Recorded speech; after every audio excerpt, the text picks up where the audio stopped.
Bonjour, aujourd'hui nous allons travailler l'impératif. Hoy trabajaremos el imperativo. Les derniers jours, vous deviez chercher l'information sur la conjugaison de l'impératif. El último día de clase teníais que buscar información sobre cómo se conjugaba el imperativo.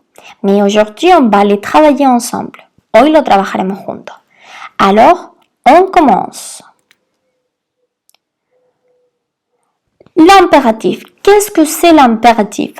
Bon, l'impératif est un mode utilisé pour donner un ordre ou un conseil a une ou plusieurs personnes.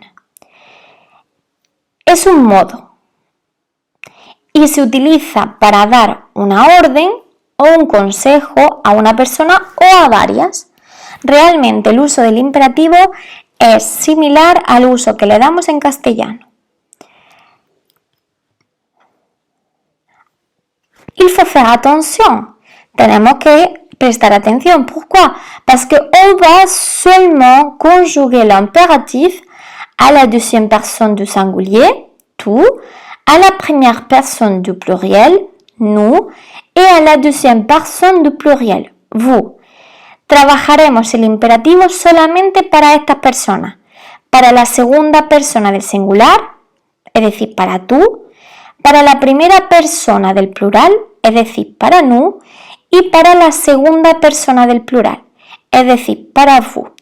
Lo más habitual es utilizar el imperativo con tú y vous, porque normalmente damos órdenes o consejos. Pero si nos incluimos nosotros como emisores del mensaje, es decir, si la persona que habla se incluye en el mensaje que se está dando, utilizaremos entonces nous. ¿De acuerdo? ¿Cómo le conjugué? ¿Cómo conjugamos nosotros el imperativo? Vous allez voir que c'est très facile. Veréis que es muy fácil. Normalement, es decir, la regla general, nous allons conjuguer les verbes au présent et nous allons enlever les sujets, car l'impératif ne va jamais utiliser les sujets. La norma general nos dice que conjugamos nuestro verbo en presente y le quitamos el sujeto, porque el imperativo nunca lleva sujeto. Entonces, fijaos, es fácil. Por ejemplo, le verbe finir, el verbo finir, terminar. Au présent, tu finis, tu ne finis pas. ¿Cómo será el imperativo? Igual, pero quitando el sujeto. Fini ou ne finis pas.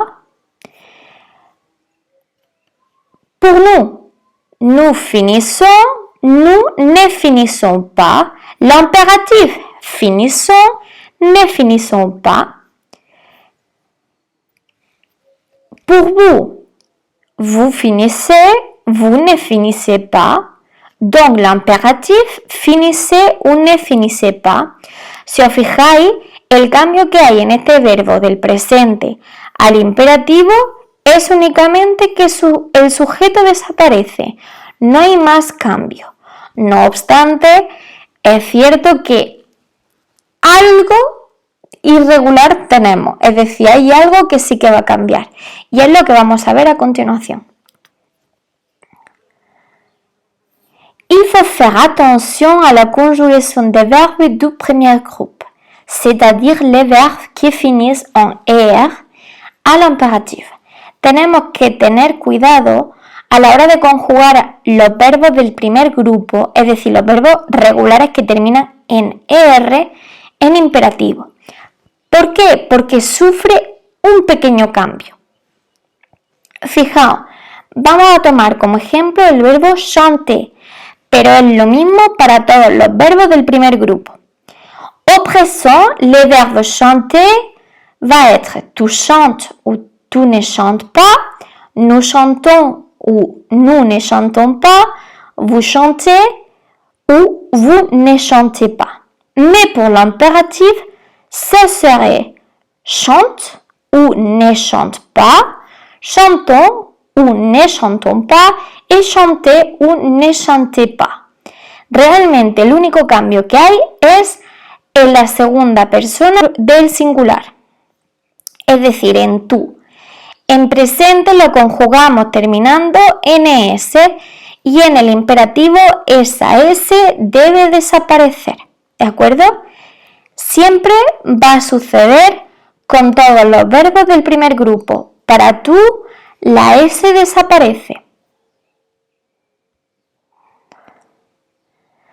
On va voir des exemples. Verbe prendre. Prends ton parapluie. Coge tu paraguas. Ne prends pas ton parapluie. No cojas tu paraguas. ¿De acuerdo? Como veis aquí está conjugado para la segunda persona del singular, es decir, para tú. Y prendre es un verbo del tercer grupo, entonces lo que hemos hecho ha sido conjugarlo para el presente y quitarle el sujeto. Et voilà. Facile, n'est-ce pas?